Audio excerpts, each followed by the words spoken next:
Kemudian konsekuensi menolak memikul salib berikutnya. Nah, ini yang terakhir ya, yaitu menolak Kristus. Jadi konsekuensi menolak memikul salib yang terakhir adalah menolak Kristus. Bapak Ibu Saudara terkasih dalam Tuhan, menolak salib berarti menolak Kristus itu sendiri. Yesus memanggil setiap orang yang ingin menjadi muridnya untuk memikul salib, yang merupakan tanda penyerahan diri sepenuhnya kepada kehendak Tuhan. Salib adalah inti dari misi Yesus di dunia. Melalui penderitaan dan kematiannya di atas kayu salib, Yesus menunjukkan kasih-Nya dan membuka jalan keselamatan bagi manusia. Ketika seseorang menolak salib, ia sebenarnya menolak jalan hidup yang Yesus sendiri teladankan. Hidup dalam ketaatan, pengorbanan, dan kasih yang tidak terbatas. Menolak salib juga berarti menolak identitas Yesus sebagai Mesias yang menderita demi keselamatan umat manusia. Hal ini menandakan bahwa seseorang tidak mau mengikuti jalan yang Kristus tempuh dan tidak benar-benar menerima tujuan dan nilai-nilai yang Yesus bawa. Karena salib adalah pusat dari keselamatan dan kasih Kristus, maka ketika menolak salib adalah menolak bagian terpenting dari karya penyelamatannya. Dan ini berarti menolak Kristus itu sendiri. Kita lihat di dalam Lukas 14 ayat 27. Lukas 14 ayat 27.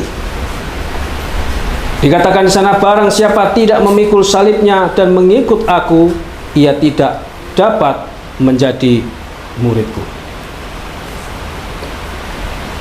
Ya, ini adalah pernyataan tegas dari Yesus bahwa untuk menjadi muridnya, seseorang harus memikul salib. Menolak untuk memikul salib itu berarti tidak memenuhi syarat untuk menjadi murid Kristus.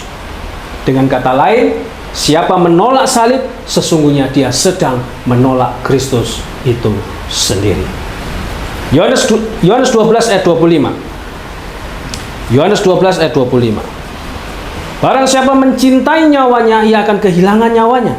Tetapi barang siapa tidak mencintai nyawanya di dunia ini, ia akan memeliharanya untuk hidup yang kekal. Nah, ayat ini mengajarkan bahwa untuk mengikut Kristus, kita harus siap mengorbankan apapun, termasuk hidup kita sendiri. Dan menolak panggilannya untuk mengikutinya, ya, termasuk memikul salib, ya, berarti jelas menolak Kristus itu sendiri. Nah, dari ayat-ayat tadi dapat disimpulkan bahwa salib adalah simbol utama dari komitmen sepenuhnya kepada Kristus. Oleh karena itu, menolak salib berarti menolak panggilan untuk mengikuti Yesus secara total, yang berarti juga menolak Kristus itu sendiri.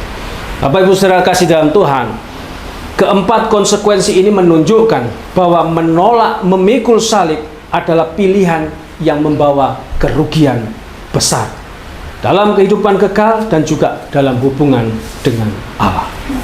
Menolak salib membuat kita bukan sebagai pengikut sejati, kemudian kehilangan berkat-berkat juga, hidup tanpa arah, dan menolak Kristus itu sendiri.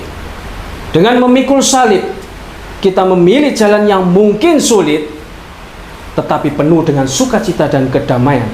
Karena apa? Karena kita tahu bahwa kita sedang berjalan di dalam rencana dan kehendak Allah. Amin. Saya coba beri ilustrasi dari orang muda yang kaya, ya, dari kisah Alkitab itu, ya.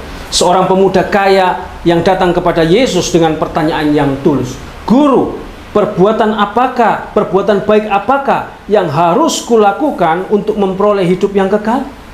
Yesus menguji hatinya dengan menyuruhnya menaati perintah-perintah Allah.